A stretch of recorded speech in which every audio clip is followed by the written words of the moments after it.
This month's issue of Executive Functioning looks at the concept of deliberate indifference. This is a concept that's going to force us to look at how we provide service and understand the risks that individuals can pose within service systems and how we as service systems are responsible for managing those risks. If you take a look at risks in general, human beings often are very good at dealing with risk. I'm willing to bet that all of you who are watching this video are in dry clothing, and I'm willing to bet that you're in dry clothing for a number of different reasons, one of which of course is you're trained, but another is that you are aware of the risks. Let me just explain for a second. I'm willing to bet some of you made sure if you're getting in a car that you went to the bathroom before you left, or you decided not to have a second cup of coffee or a second cup of tea, and you weren't going to stop along the way and get something to drink, because you're aware of risk and you're managing those risks, and you want to arrive dry, and therefore you do, because you manage the risks.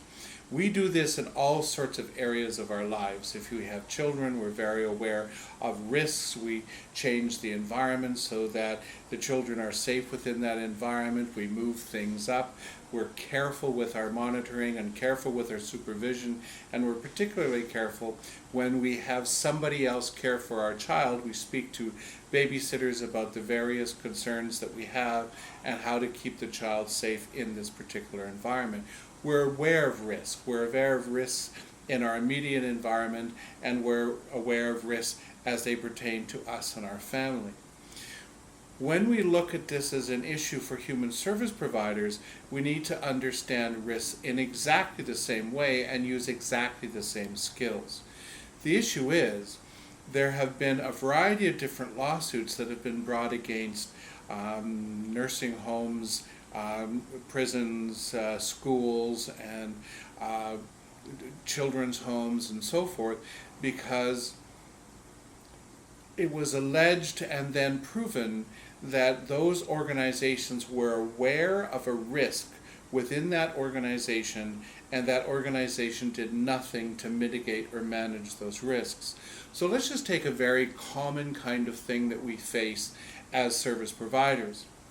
We're about to provide service to a person with an intellectual disability that we are aware is aggressive, and they tend to be aggressive towards their peers.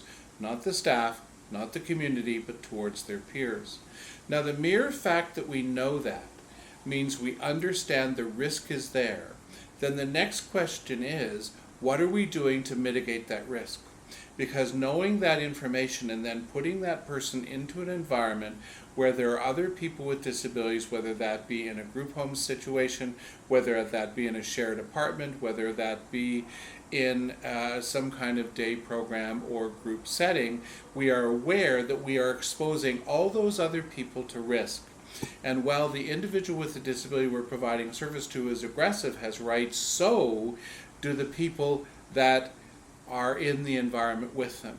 So if that person then strikes somebody else, we were aware of the danger, and if we hadn't put in some kind of risk management plan to mitigate those things, it would be suggested that we were deliberately indifferent to the danger that they pose to the other people who are around them. What this article is going to do is it's going to first speak about the concept of deliberate indifference and how it's being understood, because it's being understood in a variety of different ways that have great impact to us as service providers.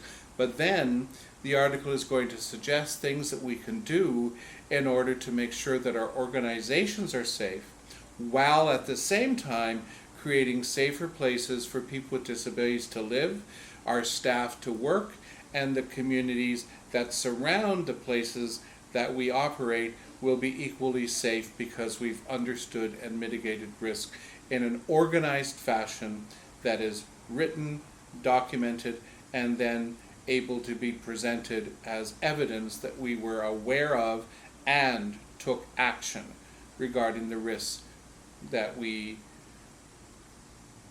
took in providing service to somebody with a history of hurting others.